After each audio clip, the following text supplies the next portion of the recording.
The sound of shearing metal and shattering glass is a language I know too well. As a paramedic, it's the first word in a story that almost never ends well.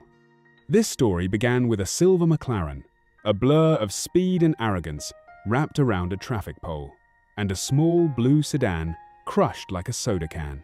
Inside that sedan, a life was ending. The man responsible, a tech CEO named Marcus Thorne, was standing on the curb, screaming into his phone at his lawyer. Not a scratch on him. He didn't even look at the wreckage. He didn't have to. He was rich, powerful, and utterly untouchable. He didn't know that in the chaos of the scene, I saw something. A small detail he had overlooked, and that detail would become my weapon. If you have ever seen a terrible injustice go unpunished, if you've ever felt powerless against the walls of money and influence that protect the guilty, then you know that sometimes justice needs a quiet warrior. Welcome to Hearts in Uniform. This is the place where we believe that the most important duty is the one you have to the voiceless. Show your support for every first responder who carries the weight of what they see by hitting that like button, and subscribe for more stories of righteous, meticulous revenge. Now, let me tell you how my paramedic's memory of a single, forgotten object allowed me to deliver the justice the courts never would. My name is Jake. For 15 years, my office has been the back of an ambulance. My partner, Maria, and I are a team. We've seen it all. We've brought life into this world and watched it leave. You learn to build walls inside your soul to handle the things you see. But some calls bring a sledgehammer. The call for the McLaren was one of those. We worked frantically on the driver of the sedan, a young woman, a college student, but her injuries were too catastrophic. She was gone. I looked over at Marcus Thorne, who was now calmly explaining to a police officer how the other car had swerved into his lane. It was a bald-faced lie, and the skid marks on the asphalt were my silent witness. The weeks that followed were a masterclass in how the wealthy escape justice. Thorne's legal team, led by a shark named Evelyn Reed, was brilliant. They produced a black box data expert who claimed Thorne was going the speed limit. They buried the DA's office in paperwork. The final blow came when Thorne gave a press conference.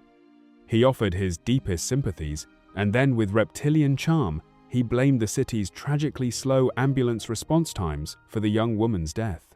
He wasn't just evading justice. He was desecrating a memory and spitting on my uniform. I was furious, but I was helpless. I was just a paramedic. Then, late one night, I was trying to sleep, the images of the crash replaying in my mind, as they always do. It's a curse of the job.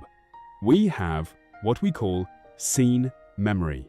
Every detail is burned into your brain. I saw the wreckage, the flashing lights, the victim, and then I saw it. The detail I had noticed but not processed.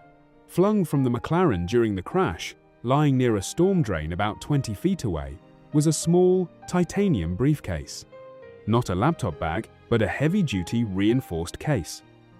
Just before the police secured the scene, I saw one of Thorne's assistants sprint over, snatch it, and disappear.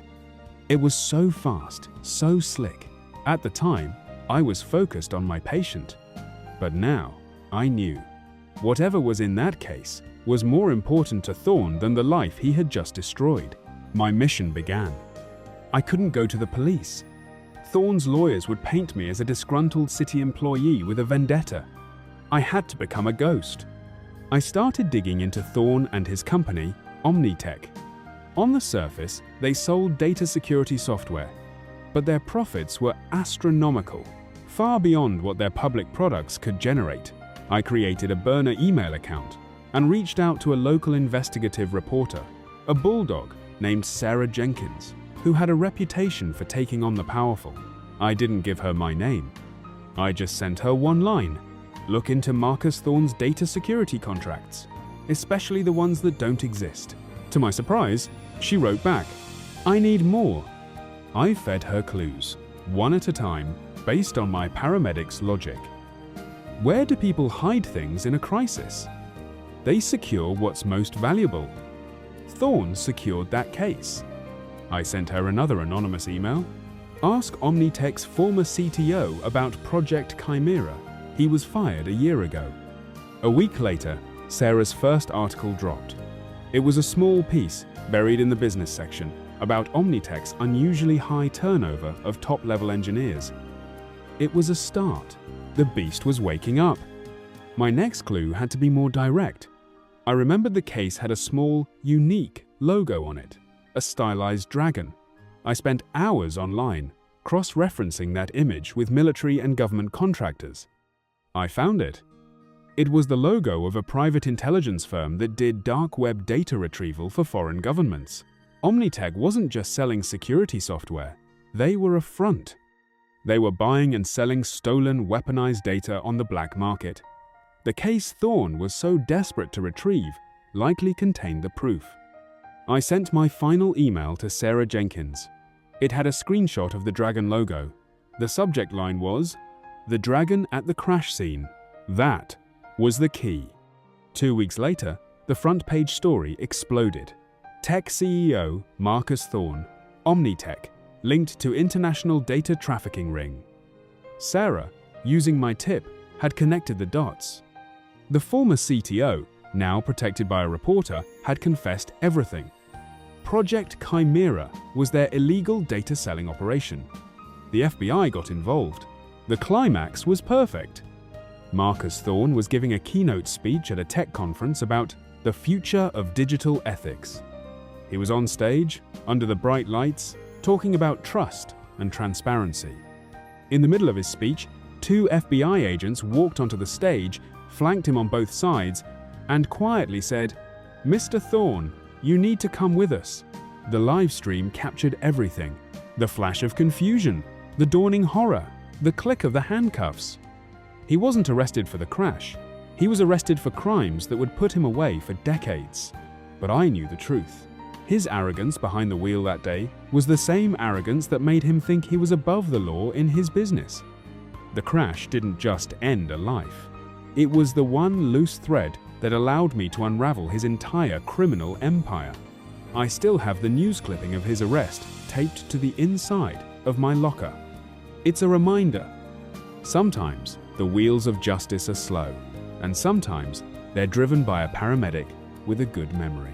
So I want to leave you with a piece of advice, learned over 15 years of showing up on the worst day of people's lives.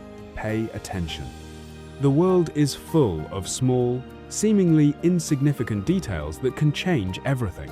You might see something no one else does, a small injustice, a lie that doesn't add up, a detail that feels wrong. Don't dismiss that feeling. Your observation, your memory, your voice could be the one thing that tips the scales toward justice. You have more power than you think. If this story resonated with you, and you want to be part of a community that believes in quiet heroes and intelligent justice, I encourage you to subscribe to Hearts in Uniform. We share interesting and educative stories like this every week to empower you and remind you that integrity always has a role to play. Hit that like button to show your support, and thank you for being a witness.